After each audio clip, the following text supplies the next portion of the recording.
So I just want to introduce myself to people who don't know me. My name is Colleen Mizek, and I am the K through 6 art teacher for our district. And I came here today to explain why we do need a third art teacher in our district. I've been here 16 years. About my third year, I moved over to the elementary school, and at that point, we ended up, we switched positions around. I was at the elementary. I was at the middle for 2 years, went to the elementary, and then we were itinerant at a .8 for BOEs. About a year later, well, the next year, that person was a .3, and then by, I'd say, about 12 years ago, it was just 2 art teachers in our district.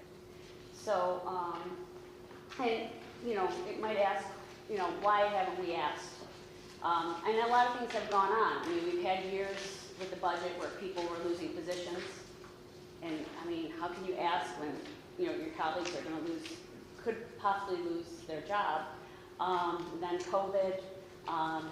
But, you know, we really have a need for an additional teacher, especially our middle school. I am at the elementary mainly, and Mr. Hatch, our other teacher, is mainly in high school, and we split. I'm 5th and 6th at the middle. He's 7th and 8th at the high school, or at the middle. So it's kind of like we're back and forth. And so I just want to go through why we do need an additional teacher. So first, why art education? Art education helps children with the development of motor skills, language skills, social skills, decision-making, risk-taking, and creativity. Skills developed in art education often transfer to other areas of life and schoolwork. So it does help a student become a well-rounded student. The next page is just a little bit more about the benefits of art education and what we have now. So what we have in our district, we have 2 art educators covering 3 buildings. In the elementary school, our K through 3 art students are receiving 30-minute classes every 6 days. On an average month, if we don't have any delays, snow days, or in-services, I see them 3 to 4 times in a month, which ends up being 1.5 hours to 2 hours per month. During months that we have vacations, it's 1 to 2 times a month, which is about 1 hour to 1.5 hours a month. In our middle school, art in 7th and 8th grade is mandated by the state. By the end of 8th grade, you have to have a half a unit of art. So, for example, in 7th grade, they have a quarter unit, which is art every other day for 20 weeks. And then in 8th grade, they have a quarter unit, which is art every other day for 20 weeks. As of now, the percentage of middle school students, 7th and 8th graders specifically, are not receiving art because of staffing issues. And that's because there's 2 of us trying to cover 3 positions. 52 out of 73 7th graders take art, 21 do not. So 29% don't take art. 83 out of 91 8th graders take art, 8 do not. So that's 9% that don't have art. And we are aware and we understand the fact that some of these students are not receiving art because they require other services that conflict with our offered times. Adding another teacher would at least give the majority of the students an opportunity to take art and comply with the mandate. And, you know, we have our administrator at the middle school, our guidance counselor has tried to fit it all in, but sometimes it's impossible. At our high school, our photography and ceramics classes were eliminated because of shared staff coverage at the middle school. Additional studio art classes cannot be scheduled because there is no teacher available to teach them. This next page, the data. Well, since I'm mainly an elementary teacher, and I know for a fact that our elementary schedule drives the whole art schedule in the district because when I'm available to go over to the middle school, and then Keith picks up the rest. I thought I'd share some data from other schools in comparison. So we are 900 plus students. We have a 30-minute class and a 6-day cycle, and we have 2 art teachers in our district. And that, like, granted, this is just solely elementary. Clinton, a little bit different, but they're 1,100 plus students, 40-minute classes, 6-day cycle, and they have 4 art teachers. Frankfurt Schuyler, 900 plus like us, they have art in the elementary once a week for 45 minutes. They have 2.5 art teachers. Herkimer, 1,000 plus, 40-minute classes every 6 days, 3 art teachers. Mount Markham, same thing. They have a little less. They're close, comparable to our size. 3 art teachers in the same. They have a 40-minute class. Oriskany, theirs is a little bit different. Also, though, 3 in the district. So I mean, it all comes down to the number. And our numbers, as far as our population, are very similar. So the amount of art teachers in those districts. The advantages of having a 3rd art teacher in our district. Now this is important. For our elementary school, an increase in the amount of art classes and times, an increase in opportunities for collaboration with other teachers, an increase in opportunity for art enrichment. There's also an increase in, I'm focusing more on art, but so that other things can get scheduled, because mine drives the schedule in our school, in our elementary school, and where we can put lunches for certain grade levels, and where they put phys ed. It kind of has to go around my schedule because I'm shared in another building. In the middle school, meeting the state mandate, a workable, flexible schedule so that all students have the opportunity to fit art in their schedule. Increase in opportunities for art enrichment, and also, and this happens too in the high school, more opportunities for our students to seek extra help when needed. So they have, in middle school and in high school, they have study halls. So we have students that want extra time to come in to work. I have kids that ask, can I come in? And I'm not available because I'm at another school. They want extra help. They just want a little more art time. But we can't do that right now because we don't have the schedule. In the high school, a reinstatement of our photography and our ceramic electives, more studio art and elective offerings, and also more opportunities, same thing, for extra help and support. I think that it's essential that we do have another art teacher. I think it does drive a lot of other schedules besides having kids. I mean, I have kids every day wanting more art. Can we have another art class? We're done already. Half hour isn't enough for an elementary student.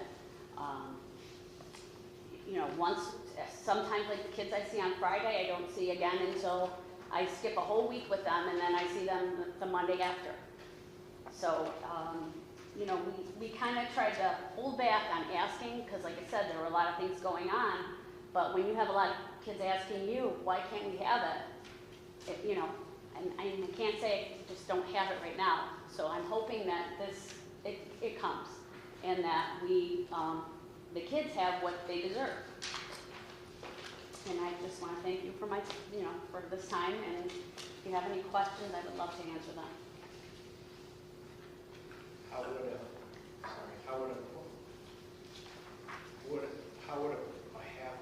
would a 35, say, half a teacher work compared to, would that help these programs, or do you believe that would only help a little bit? You would need a full-time teacher.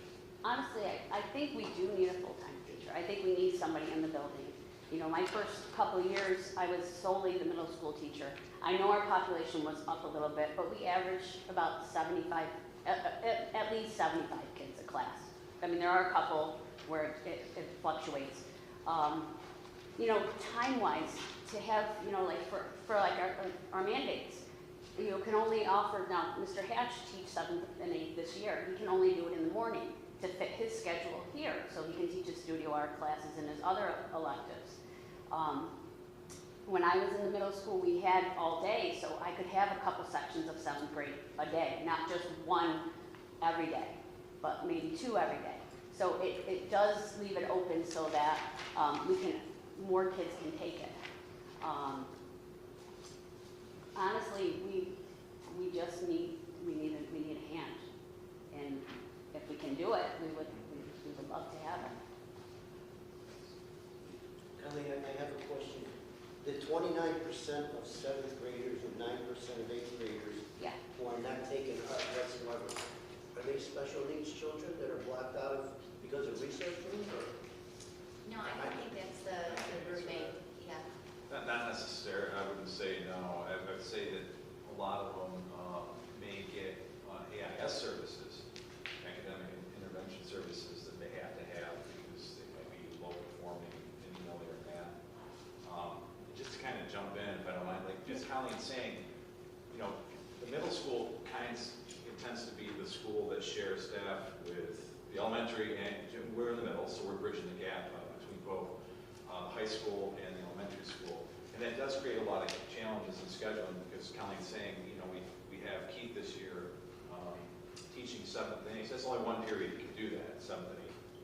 So we've got to try to schedule every student in there. Sometimes our accelerated students in 8th grade who are taking algebra or living environment or something like that, they have a lab period, and we have an 8-period day. So it's really tough when we're pigeonholed to one 40-minute block. We've got to try to fit all these kids in. At the same time, have him be able to come back to high school. And same thing with Colleen, where, you know, she's not speaking about our 5th and 6th, but same thing with 5th and 6th. You know, we have her for really, Two periods a day. We have to try to service all these kids, so it's challenging to say the least. But it's a variety of reasons, but not So some are due to a conflict with other subjects they're taking, Yep. but no one's being not serviced because they're requiring extra services in special ed or AIS. I mean, that's a more. AIS comes into play. It is? AIS, certainly, yeah.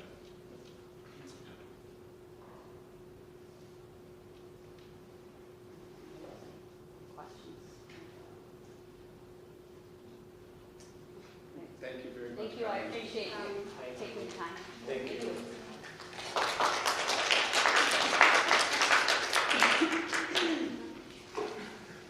Next, we'll move on to public to be heard, and I don't believe we received any requests. Okay. Next, we'll move on to Board of Education Subcommittee report. Okay, just an update. We did have our board operations and relations subcommittee meet. It was early in the morning last week, Lynn and Dawn, and we had our administrators as well as a social worker and a school counselor. Basically to get together to review what we do when we have especially a student-related crisis in our district. And first and foremost, we discussed or kind of debriefed on what is our crisis team or crisis response protocol. So whenever there is a crisis in the district, in this particular case, we were talking about if it was a student-related crisis. Our building levels and or district level crisis team will meet and debrief. When we hear of an incident or of a potential crisis or an actual crisis, we will discuss what facts we may know, and then how we will get a message out to our staff and make sure that a consistent message is being shared during that process. So, and then after the crisis, we will also get together and debrief. And what were things that we might be able to do better, or what are some things that caused some, I don't want to say conflict, but things that, as we reflect on it, say, we should have done this, we fell short here, and try to continue to build on how we react to a crisis situation that we're faced with. So that was part of, what we do when we have that type of situation or a crisis is to go through that type of procedure. During that, we certainly discussed, there's discussion, and sometimes the question gets raised to us after the fact, about a memorial, or how do we recognize a student that may have passed in our district. And percentages, it doesn't happen a lot, but it does, and it can, and it will happen. You know, we just hope, you know, we're hopeful that it's not a lot, that people don't have to deal with such tragedies, but inevitably they do happen.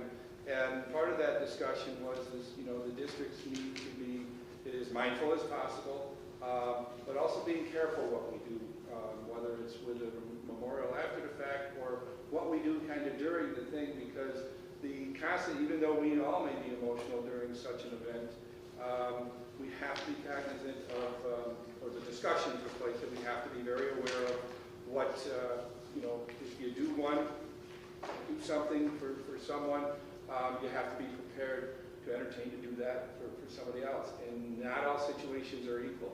Not all situations kind of funnel down the same channel. And we may recognize that, but others may not recognize that. So, you know, what the district's response is certainly you have to be very mindful of what you do for one, the potential what you may have to do for all. And I think that was kind of the main discussion point. I don't think there's a perfect answer, but in that discussion, you know, it was discussed that you know, we should probably stand back as a district for that reason, as far as what our response is and what our you know, what we would allow, I guess, in memory. I know there has been an instance where you know, scholarships may have come about, or recognition of students meeting a certain achievement, kind of like a quasi-scholarship. Doesn't necessarily mean there has to be money, but I know we've done it, 8th grade moving up, recognized actually 2 students in the past, and that's something we have done and something we feel is appropriate, and it's not a, you know, it doesn't serve as kind of a memorial that is, I mean, yeah, it would be permanent, but it's not like a permanent structure or some fixture that would go in the building or around the buildings, because then we also have to take into account the maintenance of that, or the ability to do some of those things.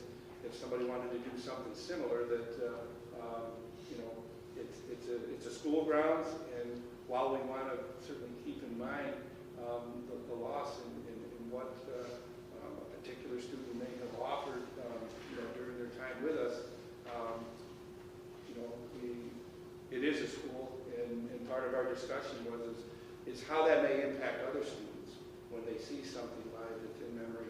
And it's a constant reminder, and we can't certainly quantify or qualify how students will be affected by some of that. Some may just see it and not be fazed by it. Others may be emotionally moved by it or impacted by it in a way that we maybe can't control, or wasn't an intent of putting something like that up. So I think through that discussion, you know, that was pretty much, you know, we also talked about a district response to whether or not we should do anything from the district, or whether there be flowers at a service, was one of the discussions. We talked about, you know, bricks for the brick walkway.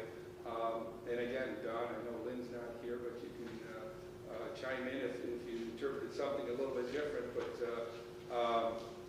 you know, out of this discussion, you know, again, I think the tenor of the room, and it certainly can be open for more discussion, and certainly any discussion you want to add here tonight, about, again, the district not being malicious, not being mean, not being thoughtful, but being very careful how we put ourselves out there and making sure that's something we're comfortable with doing time and time again, if that ever became the case.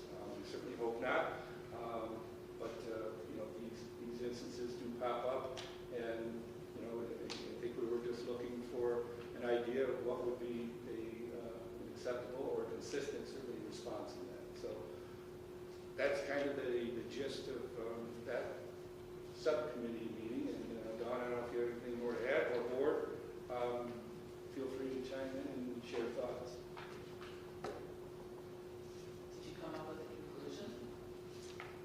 The conclusion that, well, from that committee meeting is that the district, you know, did not do memorials, do not do flowers, you know, to something that has a district stamp.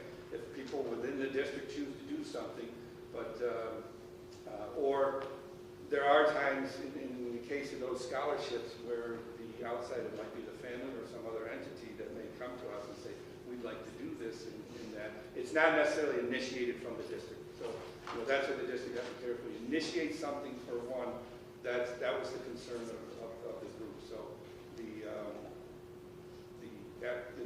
through the discussions, it was, we didn't feel that we should be doing things, memorials or types of structures like that. We would still consider what we've done in the past with scholarships and certainly a recognition similar to what we've done at 8th grade moving on.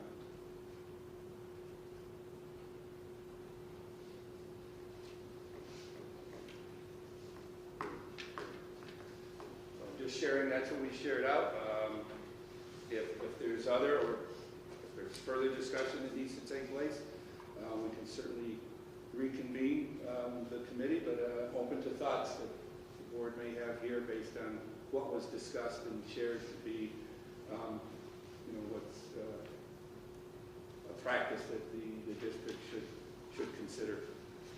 If a family or a group wanted to initiate an act of kindness, they would share that with Yes. the district? Yes.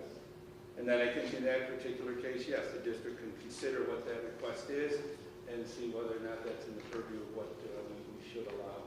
I think, as we said, kind of the permanent monuments or I know sometimes it might be trees or plaques or things like that. We felt that was something we should stand back on and not really engage in because there's a variety of reasons of, as I said, the impact it could have, the unknown impacts it may have on the students that are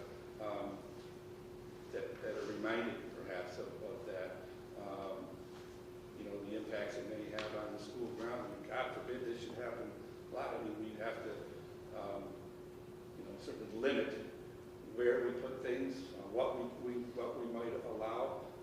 If it's something that we, at some point say, no, we can't do that. When you did it, for another was I think that concern that was difficult for us to wrestle with and say, we have to ask ourselves, can we, would we do this in all situations, and all crises are not the same? Some we say, God, it really seems like it's a really good idea to do, and others we may be recognizing something we shouldn't be, or would want to feel that it gets glorified in some way. That's, I think the premise was less is more.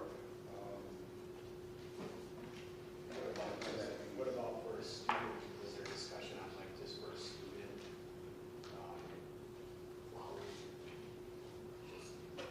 Only students? We discussed that, and that's, I know there was that discussion kind of started one place and then went here. Admittedly, I feel that should probably require some more discussion on maybe a district response. It's my own personal opinion, and I certainly would open it up to the board to discuss it further, but I think that's a pretty fair gesture to do. I think it's something that's feasible for us to do, and something I think is not difficult to be consistent in doing. But that's my opinion, and I know there were some opinions that were for that. And then, as I said, a lot of the discussion, you start thinking, well, do we consider this ramification or that ramification? And then kind of move the needle back to, we kind of have to stay behind the scene, be careful what we initiate or how we respond. That's one I think perhaps could have further discussion. I think it can be consistently applied without a lot of scrutiny. But that's my thought. Does the district, if somebody has a baby, gets married, a staff member passes away, does the district send flowers on those occasions? Ever? From the district, like Sauquoit Valley Central School, Yeah. not that I'm aware of. No. And these are cases too, we have to keep in mind that people react to these differently. Some people aren't comfortable going to a service or going to calling hours. Some are not comfortable. They may just, you know, it might be a car, they're just not comfortable responding at all because emotionally it's difficult for them to do and can't, I'm just talking but, calling 1-800 but, flowers and having something delivered. some people, if they do it on South, we haven't done that to my knowledge as a district to say on behalf of the district, congratulations on the birth of a child or on a wedding. I think I'm with you, Judy, on this. That's my sentiment as far as I think it's one small thing that doesn't compromise us or put us in a difficult position going forward. That it's a small recognition, but an acknowledgement from the district that I don't. But that's my opinion, and I'm not here to be swaying anybody one way or the other. We had that discussion in this meeting, and there was a lot of discussion. Yeah, we think that's fine. But then there was discussion about, you know, the consistency in applying that for everyone. So again, this is, I mean, it doesn't have to be decided here, but I think if the board, you know, has other feelings and wants things to be considered, you know, we would need to know that. But I think it just should, you know, we should have some plan, I guess, of how we respond to some of these. And the basic, and the long story short in our committee was, again, you know, the district not taking, you know, taking a step back from that and not really extending itself, not in a callous way in any way. It's just looking out for the other students who aren't here and who will come through here in the future on how that may impact them, and certainly, you know, our ability to entertain everyone's thought on how somebody might be memorialized. Yes. So we have the bricks, and then we have the plaques on the chairs in the auditorium. Yes. Scholarships for the moving up ceremony, and I think probably graduation, Yes. right? Do we have anything on our grounds now from any previous students, any type of a memorial or any kind of monument or anything like that? I don't. There's the Sarah, well, Sarah Ann Wood, I think, has with a tree out. And you'll notice there's a U that symbolizes, basically it's the logo for the Ride for Missing Children that's out there. So that was something we kind of done in conjunction with that, but obviously a tie to Sarah Ann Wood. I mean, it's where the impetus of the ride, at least in this area, came from. So I think, for me, you know, my opinion, I agree with the consistency. I wasn't at the meeting, you know, so I don't know the depth of the discussions. You know, I get from like the political standpoint of needing to be kind of black and white with these things. We need to make sure that we're doing things, you know, effectively and consistently so that we are never worried about somebody being upset, what's done for one, not done for another. I think the tough part for me is that, you know, as a human being, from an emotional standpoint, every situation's not exactly the same, and obviously it's a little more difficult to navigate when you're taking different factors of the situation into account. For me, I think if we wanted to say, you know, no memorials or no dedicated trees or plaques or anything like that, that would have to be something that we've already maintained. So if we have something on the grounds now, but then someone wants to put something and we're like, well, you know, we don't want to set that precedent, we're going to kind of try to stay away from that, we're kind of, you know, we're kind of going back on something that we've already done, and kind of taking it into a different direction.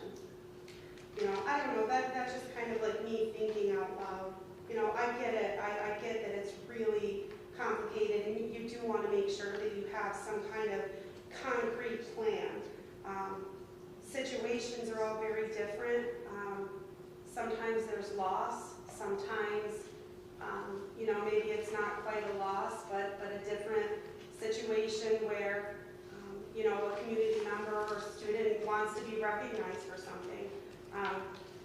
We're a school district, you know, we try to be professionals, but at the end of the day, we're still people.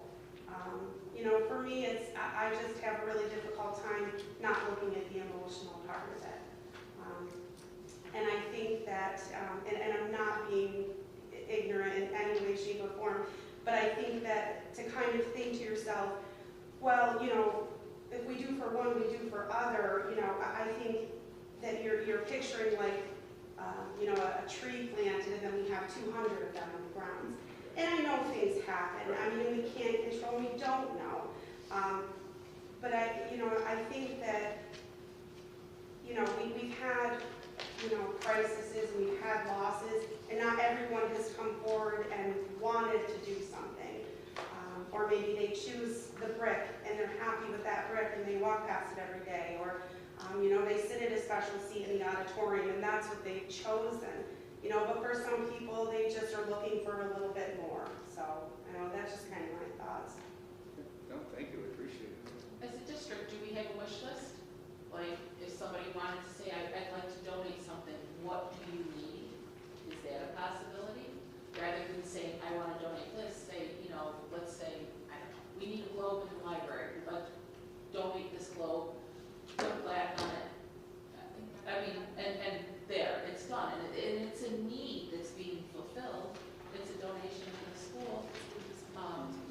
You know, they still use globes, but. We get your point. No, I Yes. hear you. Community, you know, and again, it is really difficult. It's a very fine line, and you do want to be careful, but, you know, we also want to keep in mind, like, this isn't a school with 1,000 students. Like, everybody knows everybody. I actually love that idea. You know? There's things that we could use, and if somebody wants to do it, Absolutely. or, you know, ice cream every Friday for, you know, the month of January, or, I don't know. I mean, if they want to do something, maybe it could be something more like that. No, thank you for sharing that suggestion. Others? I think if there's one thing that we learned from this unfortunate situation is that the committee should convene, and unfortunately, these things do happen, and just have ongoing discussions each and every time. And I wouldn't believe just our school-age children, but there are many students, I look back at when my children were in school, they've lost numerous classmates after graduation. And just something that, I know it's hard, I know the district has many committees, but when a tragedy occurs throughout the community, it involves the entire community, we should meet and just have ongoing discussion. And it doesn't have to be a policy, say we can only do this or we can't do that. Just convene the committee and discuss the unfortunate tragedy or circumstances and make a decision at that time. Don't they get together whenever? Well, so we do. I think what Tony's talking is yeah, but maybe make that more Like inclusive. a constant thing. More instead of inclusive, just like, oh, kinda this is like, you know, happening, well, now we meet, it's just a constant. Right, but I would want probably some level of the board involvement with similar to what we did. I think that's reasonable. Because yes, we always do. You know, but the other piece is and then I think every time if we were to go that route, that every time that's happened, one of the things then, well, what did we do for this one? And does it equal what we did? And what's fair and what's equal may not necessarily be the same. Some of it comes down as what's desired, and then what actually can we deliver on. In some situations, I think that's where you were getting at. Hey, if there was a suggestion or someplace would you want to consider this? Somebody said, well, no, we want to do what we want to do, but which then the district has to say, okay, we hear you, but you know we have to, you know, in the end, the district does control what occurs on school grounds. You know, and we have to be prepared that while we may have suggestions and ideas, others may not necessarily want those. But that could be the outcome. You know, at least it's an open-minded approach. And I did ask around, looked around, come to the policy office. There's very little board policy on it, and probably for that reason. You know, I'm going to guess perhaps. I think there's a practice. And I know what you know, I think in our discussions and talking with people who deal with crises on a professional level and counseling people, they have, you know, their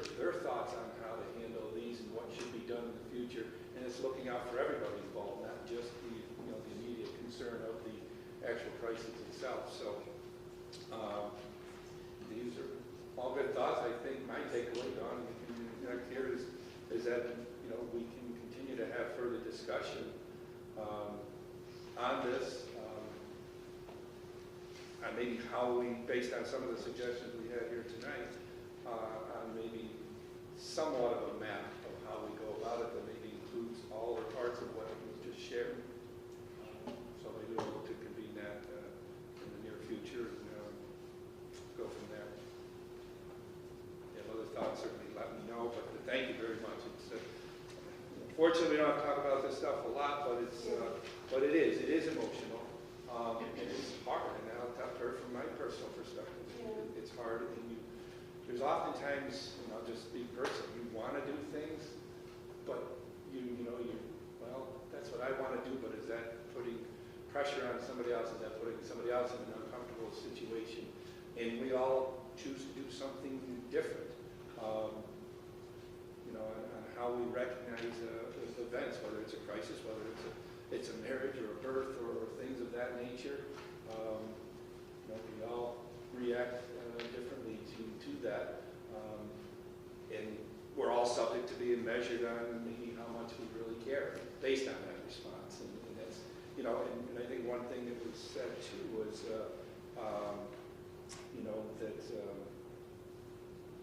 someone may, people might get upset in whatever response we do or lack of a response we do.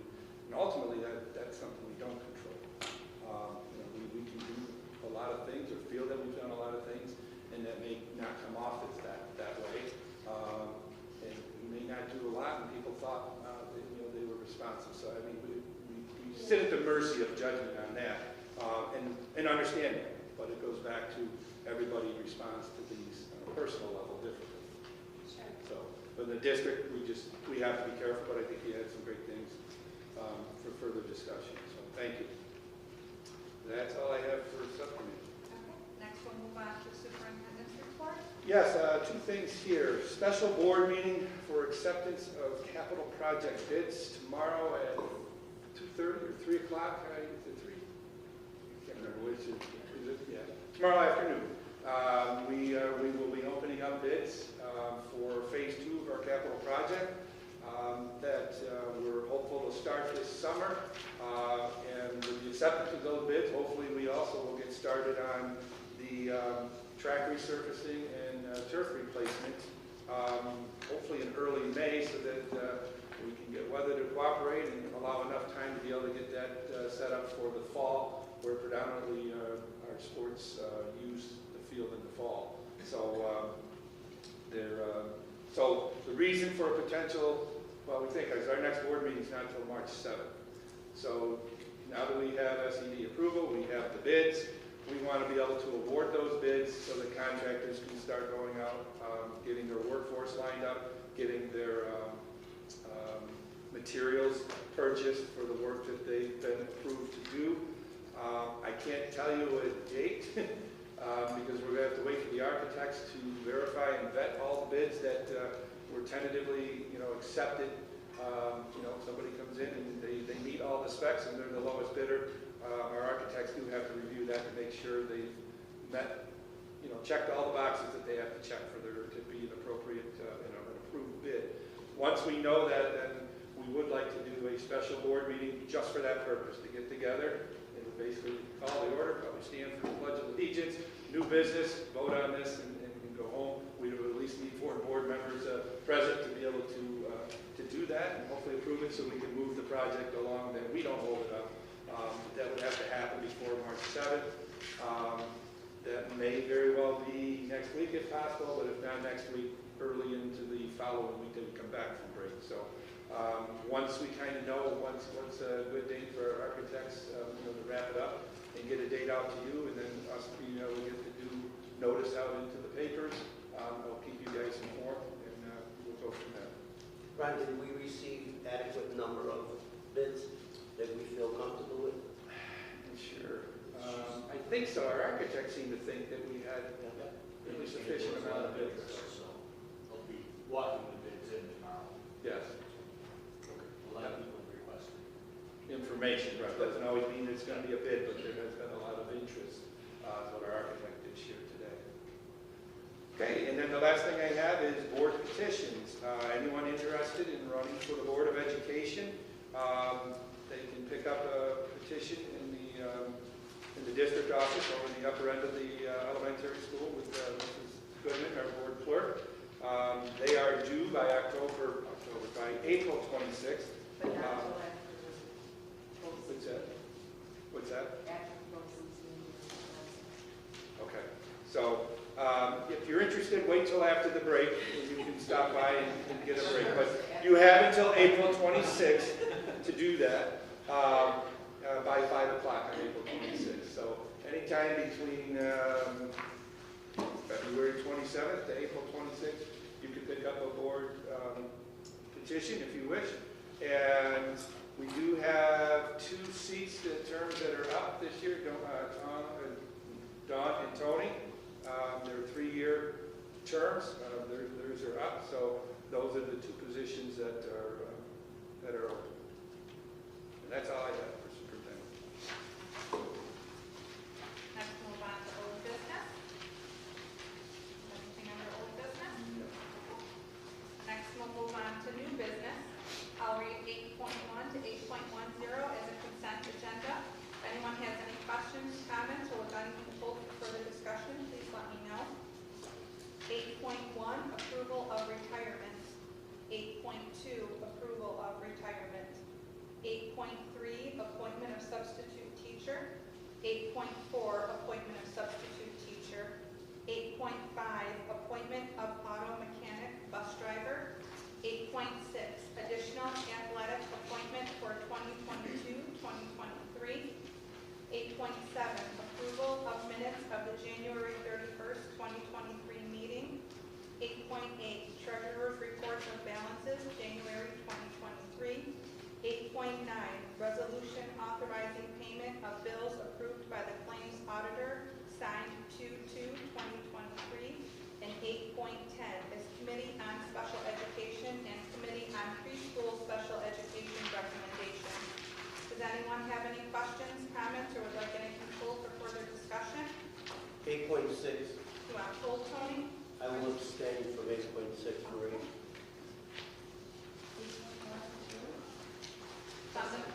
I was going to say, I want to comment too. Go ahead, Judy. Oh my gosh.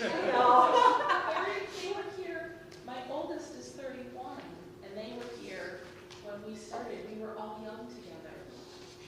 Still there. And Yeah. they're awesome, and it's a loss. It's a loss. I said the same thing. I wrote a Yours couple too. things, for Mr. Hildreth and Mr. Smith. Oh, First of all, I gosh. want to thank them for their contributions and dedications to the district. Between the 2 of them, they have 64 years' experience here. That just to me speaks volumes as to what kind of individuals they are and how lucky we were to have them in Sauquoit Valley. I wish them the best in their retirement. I wish they weren't leaving us, but I know that everyone moves on for different reasons, but they will be so missed here, both of them. They absolutely were. We were very fortunate to have them for the amount of time that they stayed in the district. So. And I will echo those sentiments. Mr. Smith, who's retiring, or I'm sorry, I'll start with Mr. Hildreth, who has 30 years in the district. Primarily been the elementary librarian.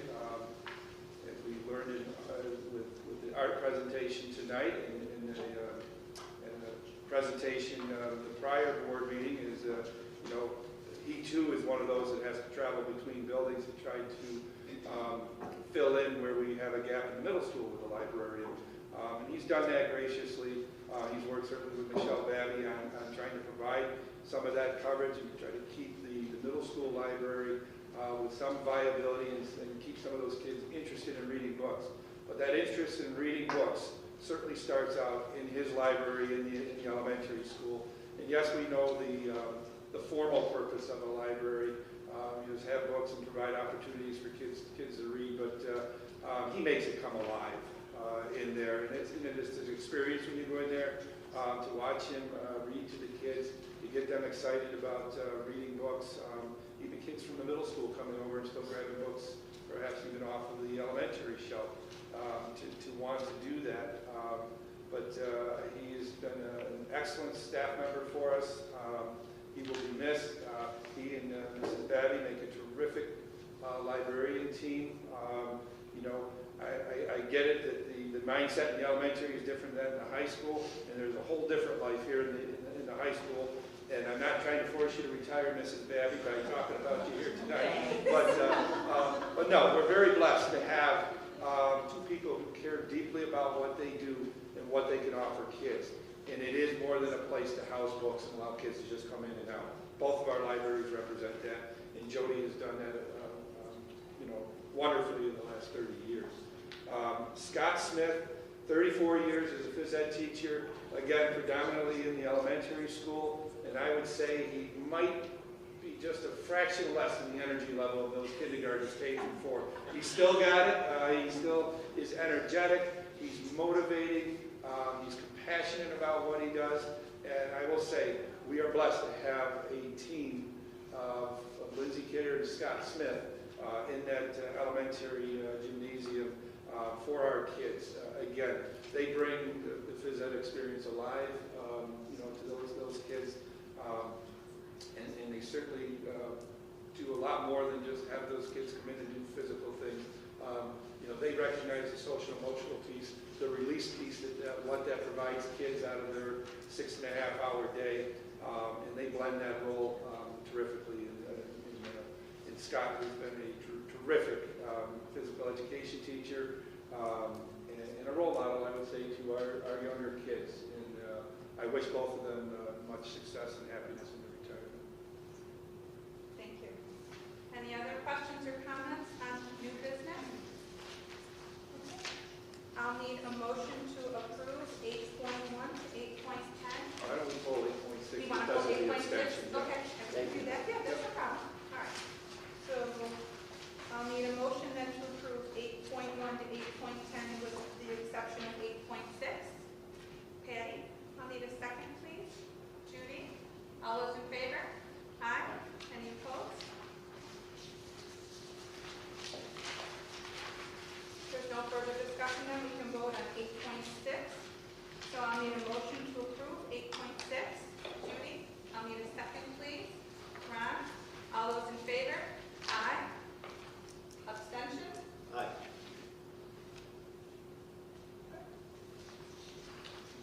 Thank you. And, item 9. Resolution to authorize the purchase of buses at May 16th, 2023 annual meeting.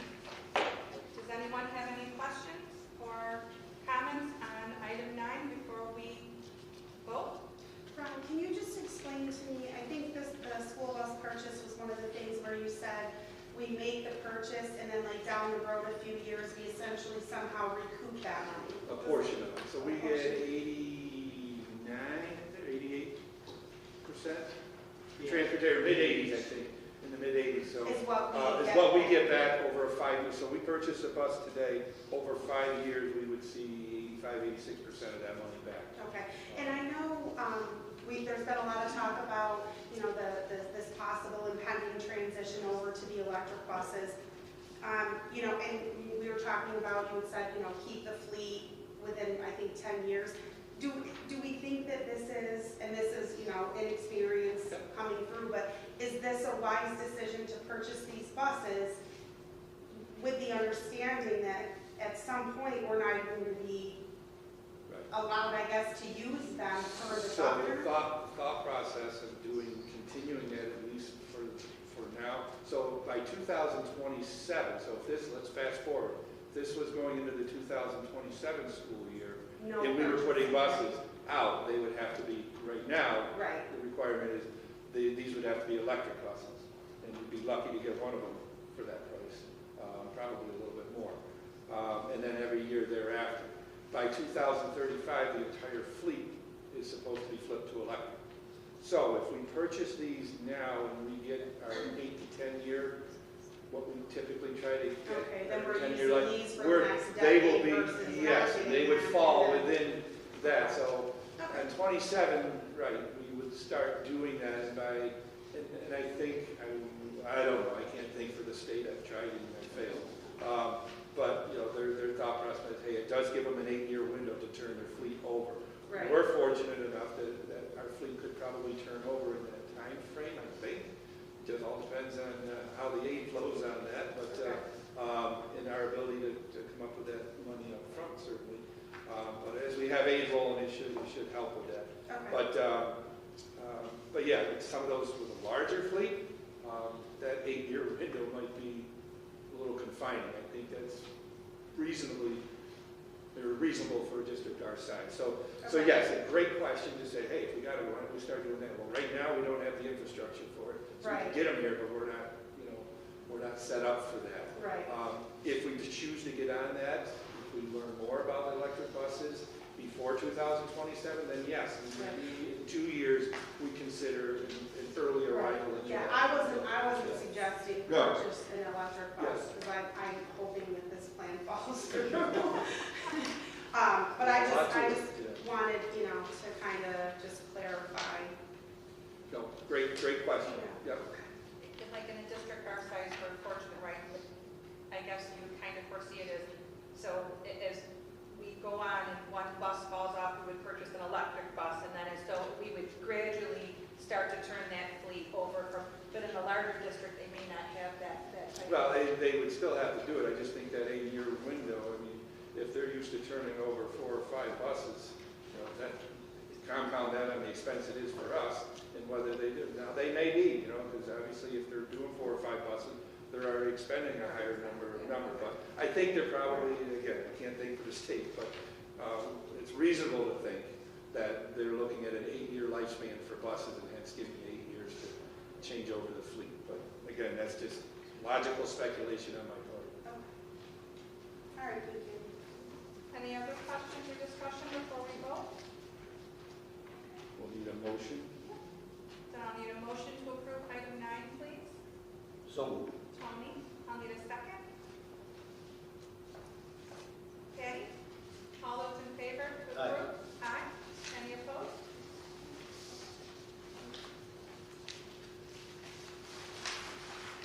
Next, we'll move on to miscellaneous topics.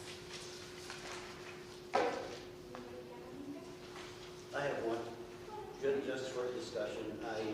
I've given considerable thought to the presentation tonight about the Mrs. Buzak and the art position.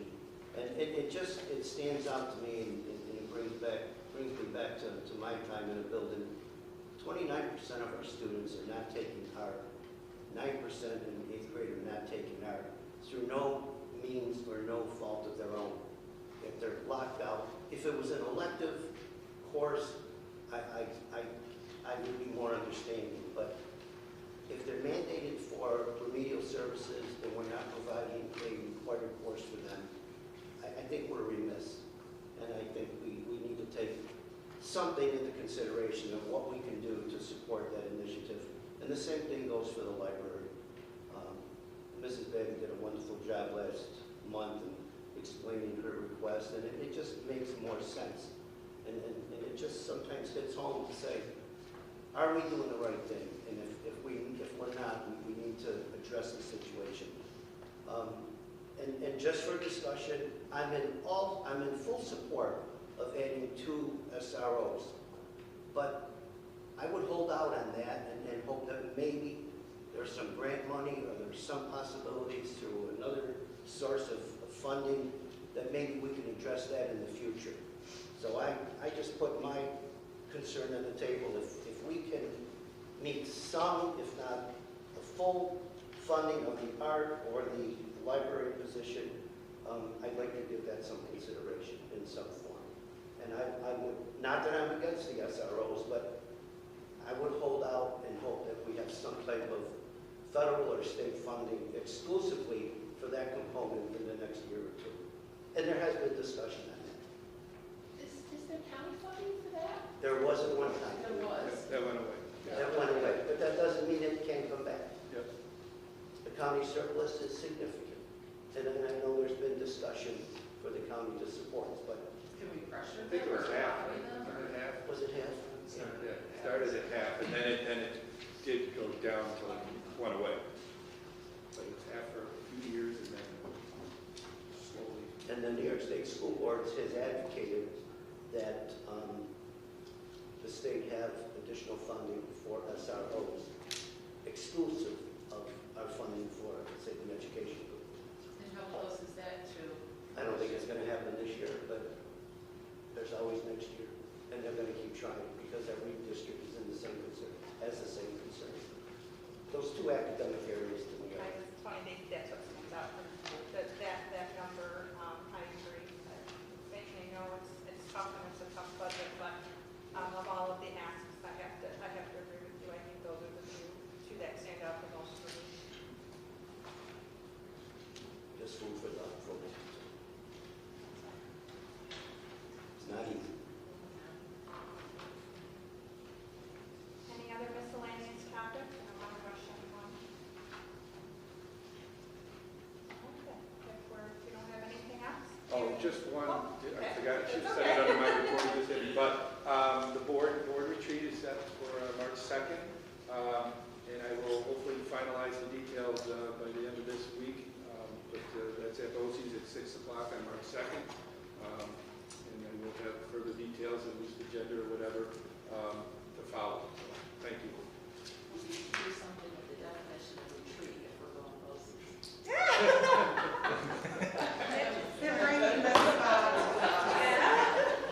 All right, we will come up for a different name for that. Point well taken. No offense, BOCES. They're not gonna make us go in like a circle and hold hands, just. Saying, yeah, that's part of the agenda. I've done, like, get closer, yeah. Hey, No, I think we talked about it just with, we have a lot on our plate this year, and I think with the superintendent search and, a budget deficit, just to kind of get, not to say get our ducks in a row, but, just as much as the superintendent and administrators, we're interviewing them, they're interviewing us as well, so we want to make sure that we're just, somebody new's coming into the district